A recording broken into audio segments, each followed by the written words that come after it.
Marduk's punchy hand is all riveted up. Look at them nice little rivets. And I've added a little bit of support on the inside to stiffen it up a bit, so it doesn't wobble around as much. And you can see it doesn't wobble around at all, except for this back piece right here, but I can just put another couple braces on there for when I connect it up to the body, and then we should be good to go. Now, let's take a look, see here what we can do.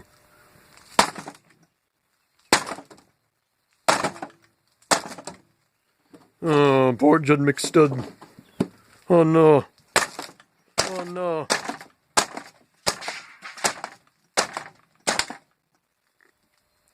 Look at that. You know, a little crinkling, but what do you expect for about, what? Probably about $3 worth of flashing? So, hoo-wee.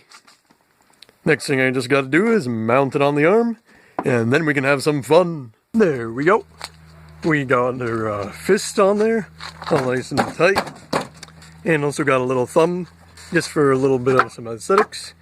And you can see that when I hit the fist,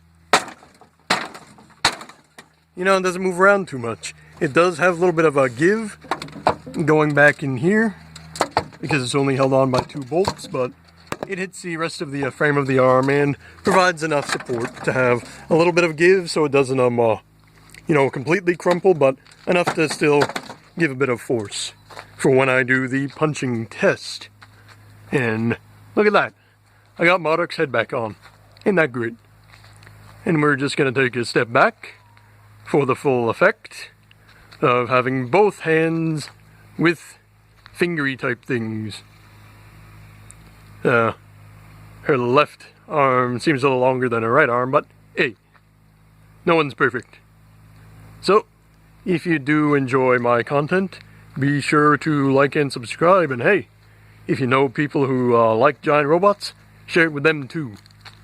And I will see you next time. Bye-bye.